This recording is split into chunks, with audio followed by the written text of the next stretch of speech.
నమస్తే. ప్రస్తుతం మనతో పాటు సీనియర్ జర్నలిస్ట్ భరద్వాజ్ ఉన్నారు. ఆయనతో మాట్లాడదాం. నమస్తే సార్. నమస్తే సార్, టూ చైల్డ్ పాలసీ అని చెప్పేసి దీన్ని రద్దు చేశారు ఏపీ సీఎం చంద్రబాబు నాయుడు అని చెప్పేసి అంటున్నారు. అసలు ఏంటి సార్ ఈ టూ చైల్డ్ పాలసీ?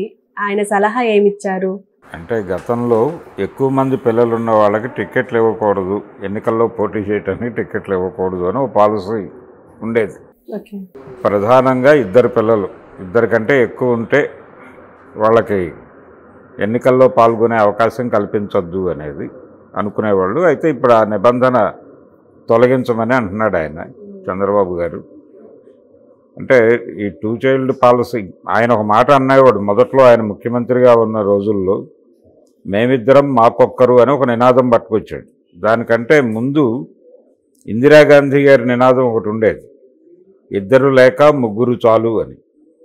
అంటే భారతదేశంలో ఒక విధంగా ఈ ప్రజలు అనుభవిస్తున్నటువంటి దరిద్రానికి కారణం జనాభాయే అని చెప్పి, ఈ జనాభా పెరగటం వల్ల దరిద్రం ఉంది అని ఒక ఎస్టాబ్లిష్ చేశారు. ఒక ఫ్యాక్ట్ లాగా ఒక నేరేటివ్ని ప్రజల్లోకి పంప్ చేశారు.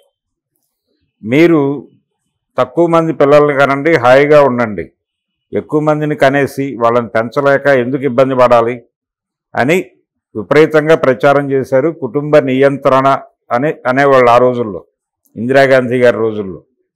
ఆ తర్వాత 77లో వచ్చినటువంటి జనతా ప్రభుత్వం, రాజనారాయణ గారు దాన్ని కుటుంబ సంక్షేమంగా మార్చాడు.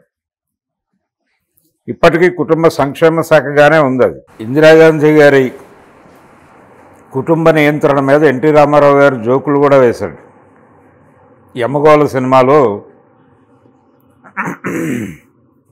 ఒక డాక్టర్ని బోన్లోకి తీసుకొస్తారు యమలోకంలో.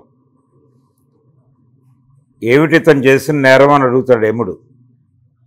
అడిగితే ఆయన చెప్తాడు, చిత్రగుప్తుడు చెప్తాడు, ఇతను పెళ్ళి అయిన వాళ్ళకి కాని వాళ్ళకి కూడా పిల్లలు పుట్టకుండా ఆపరేషన్లు చేశాడు ప్రభు అని.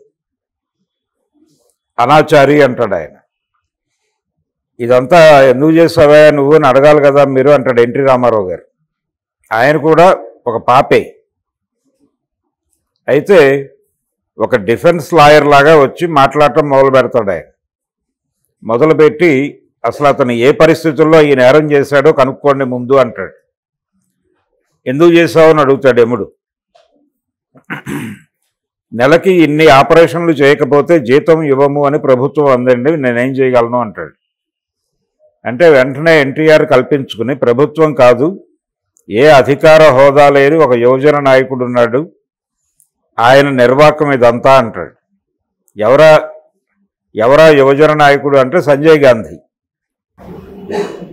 సంజయ్ గాంధీ గారు ఈ పాలసీని బలంగా ఇంప్లిమెంట్ చేయటానికి ప్రభుత్వాల మీద ఒక రకంగా అజమాయిషీ చేస్తున్నాడు అనేది ఆ రోజుల్లో అందరూ చెప్పుకునేవారు. ఆ మాటనే ఆయన సినిమాలో చెప్పాడు ఎన్టీఆర్. అలాగే ఈ దేశంలో దరిద్రం ఉంది కాబట్టి పిల్లల్ని కనొద్దు అంటున్నారు, కానీ దరిద్రం ఎక్కడుంది అంటే కూలి పనులు చేసుకునేటువంటి వాళ్ళు ఇలాంటి చోట్ల ఇబ్బందులు ఉన్నాయి. వాళ్ళు పిల్లల్ని పెంచలేని పరిస్థితి ఉంది. కాబట్టి వాళ్ళ పిల్లల్ని పెంచే బాధ్యతలో ప్రభుత్వం కూడా బాధ్యత తీసుకోవాల్సి ఉంటుంది. అంటే ఉచిత స్కూళ్ళు లేకపోతే అంగన్వాడీ కేంద్రాలు ఇలాంటివి కొంత ఆ పిల్లల పెంపకాన్ని బాధ్యత తీసుకుంటే కొంత వాళ్ళకి భారం తగ్గుతుంది.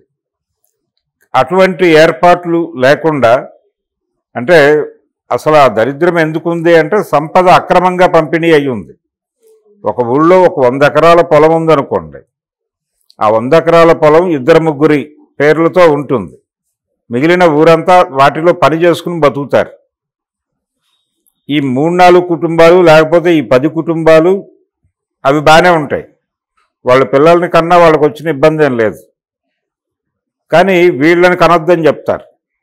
వీళ్ళు కంటే వీళ్ళు పిల్లల్ని పెంచలేక ఆ ఇబ్బందులతో మాకు ఎక్కువ డబ్బులు కావాలని అడుగుతారు. వాళ్ళు అడిగితే ఎక్కువ డబ్బులు ఇవ్వటం వాళ్ళకి ఇష్టం ఉండదు కాబట్టి పిల్లల్ని కనొద్దని చెప్తారు. ఇలా సంపద అక్రమంగా పంపిణీ అయి ఉండటం వలన దరిద్రం ఉంది తప్ప సంపద సక్రమంగా పంపిణీ అయితే దరిద్రం ఉండదు. అదే 100 ఎకరాలు ఆ ఊళ్ళో ఉన్నటువంటి అందరికీ సమానంగా పంచేస్తే అందరూ ల్యాండ్ లార్డ్స్ అవుతారు, ఎవరి పొలం వాడు చేసుకుంటాడు. కాబట్టి ఎవరి జీవితం వాళ్ళు హ్యాపీగా గడుపుతారు. అలా కాకుండా ఈ 100 ఎకరాలు 3-4 కుటుంబాల చేతుల్లో ఉండటం వలన దరిద్రం ఉంది. మిగిలిన వాళ్ళందరూ కూలీ చేసుకుని బతకాల్సిన పరిస్థితి ఉంది. దీన్ని సరిచేయకుండా పిల్లల్ని కనొద్దు అని చెప్పడం కరెక్ట్ కాదు అనే ఆర్గ్యుమెంట్ చాలామంది చేశారు ఆ రోజున. ఆ చేసిన వాళ్ళలో ఎన్టీ రామారావు గారు కూడా ఉన్నాడు, సుందరయ్య గారు కూడా చెప్పాడు ఆ మాట, పుచ్చలపల్లి సుందరయ్య గారు కూడా చెప్పాడు ఆ మాట. సో ఇదే యాంగిల్లో నుంచి కొంచెం కుటుంబ నియంత్రణ మీద దాడి చేస్తూ 2-3 సినిమాలు తీశాడు ఆయన. ఇది ఆనాటి పరిస్థితి. ఆ తర్వాత రోజుల్లో 2 లేక 3 కాదు, ఒక్క పిల్లాడి కంటే ఎక్కువ కనకండి ఎవరైనా సరే అనే ధోరణి అనే వైపుగా టర్న్ చేశారు. ఈ క్రమంలోనే ఫిమేల్ చైల్డ్ వద్దనుకున్నారు చాలామంది.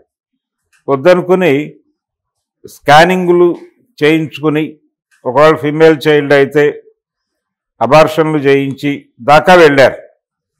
ఈ క్రమంలో ఏం జరిగిందంటే జెండర్ ఇన్బ్యాలెన్స్ వచ్చేసింది. ఈ జెండర్ ఇన్బ్యాలెన్స్ రావటం వలన రకరకాల విచిత్రమైన పరిణామాలు సంభవిస్తున్నాయి సమాజంలో. అదొక గొడవ. దాంతోపాటు ఈ పిల్లల్ని కనకపోవడంతో, ఎవరైతే పనిచేసే సెక్షన్స్ ఉన్నాయో వాళ్ళు పిల్లల్ని కనకపోవడంతో కొత్తగా పనిచేసే వాళ్ళు రావట్లా. కొత్తగా పనిచేసే జనరేషన్ ఒకటి రావాలి కదా, ఆ జనరేషన్ రావడం లేదనేది ఒకటి. అంటే ఇప్పుడు చాలా చోట్ల అసలు పెళ్ళిళ్ళు కావడం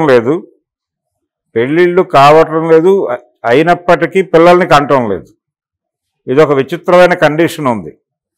ఈ కండిషన్ వలన ఒక సఫరింగ్ ఉంది. ఎక్కడుంది ఈ సఫరింగ్? ఎక్కడుందంటే వర్క్ మెన్ అవసరమైన చోట సమస్య ఉంది. అందుకని పిల్లల్ని కనండి అని ప్రోత్సహిద్దామని అనుకుంటున్నారు. ఈ కండిషన్ ఇక్కడే కాదు, ఆంధ్రప్రదేశ్లోను భారతదేశంలో మాత్రమే కాదు, చైనాలో ఉంది, జర్మనీలో ఉంది, చాలా చోట్ల ఈ పరిస్థితి ఉంది. అంటే ఏజ్డ్ పీపుల్ ఉండిపోతున్నారు, కొత్త యూత్ రావడం లేదు, వాళ్ళు పనికి వెళ్ళటం లేదు. పిల్లలు రావాలి, ఇంకా పిల్లల్ని కనండి అనే చెప్తున్నారు. ఇప్పుడు వాళ్ళ మీద ఆధారపడి చాలా వ్యాపారాలు నడుస్తున్నాయి. కార్పొరేట్ స్కూళ్ళు, కాలేజీలు ఇవన్నీ ఏమైపోవాలి వీళ్ళు లేకపోతే? ఇంత ఇన్వెస్ట్మెంట్ పెట్టి మీరు తొందరగా పెళ్ళిళ్ళు చేసేసుకుని పిల్లల్ని కనకపోతే ఇవంతా ఏమైపోతుంది ఈ ప్రపంచం అనే పరిస్థితికి వెళ్ళిపోయింది. అందుకని అందులో భాగంగా ఈయన చెప్పాడు.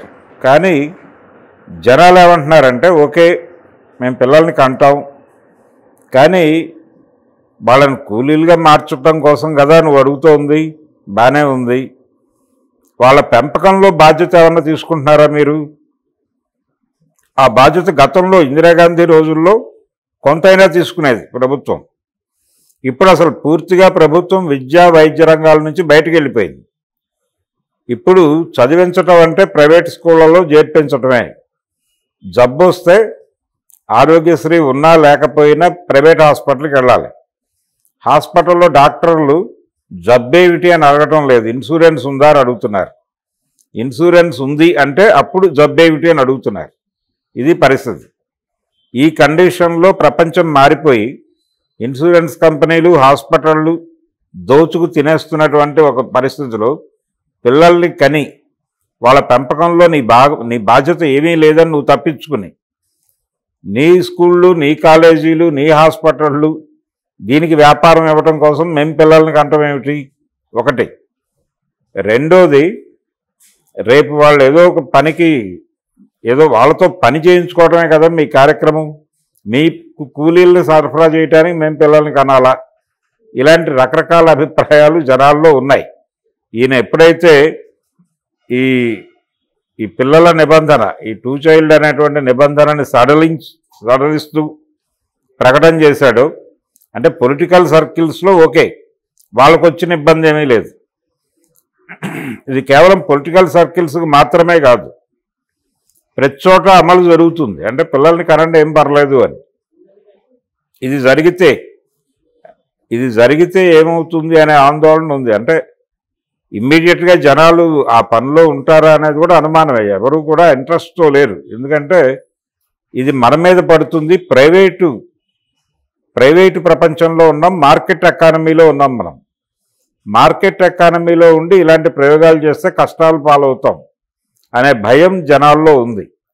అందుకని చాలా కపుల్స్ అంటే పెళ్ళిళ్ళు జరగటం లేదు, జరిగిన పెళ్ళిళ్ళు నిలబడటం లేదు, నిలబడిన పెళ్ళిళ్ళు నిలబడకపోవడానికి పెళ్ళిళ్ళు జరగకపోవడానికి జెండర్ ఇన్బ్యాలెన్స్ కారణం. పెళ్ళిళ్ళు జరిగినప్పటికీ నిలబడకపోవడానికి కారణం ఈ జెండర్ ఇన్బ్యాలెన్స్ వలన ఏర్పడినటువంటి క్రైసిస్లో ఆడపిల్లల మీద చులకన భావం ఏర్పడి మగపిల్లలు ఓవర్ యాక్షన్ చేసి సాంప్రదాయంగా మారి వాళ్ళు పూర్తి బ్యాక్ రన్నింగ్లో ఉన్నారు. పర్టికులర్గా మేల్ యూత్ అన్ని రాష్ట్రాల్లోనూ ఇదే పరిస్థితి. ఒక ఆంధ్రప్రదేశ్లోను తెలంగాణ మెయిల్ యూత్ చాలా మెయిల్ చావనిస్టిక్గా మారిపోతున్నారు. ఈ మారిపోయి సాంప్రదాయవాదులుగా తయారైపోయి మీరు వంటింటికి పరిమితం అవ్వాలి కదా అన్న ధోరణిలో వ్యవహరిస్తున్నారు. ఇది మిస్ఫైర్ అవుతోంది. రిలేషన్స్ స్ట్రైన్ అవుతున్నాయి. వెంటనే వాళ్ళు డివోర్స్కు వెళ్ళటం అనేది జరుగుతుంది. కోర్టుల్లో ఈ రకమైన పిటిషన్లు వేలకు వేలు పేరుకుపోతున్నాయి ఫ్యామిలీ కోర్టుల్లో. ఇదొక గొడవ. ఇలా మానవ సంబంధాల ఏరియాలో చాలా గందరగోళం ఉంది. ఈ గందరగోళానికి కారణం ప్రభుత్వాలు అనాలోచితంగా తీసుకున్నటువంటి అనేక నిర్ణయాలు. అలాంటి నిర్ణయాల్లో ఇప్పుడు ఇంకో నిర్ణయం తీసుకున్నాడు చంద్రబాబు. ఇది ఏ కొత్త గందరగోళం క్రియేట్ చేస్తుందో అనే భయంతో జనాలు ఉన్నారు. అది condition. Okay sir, thank you.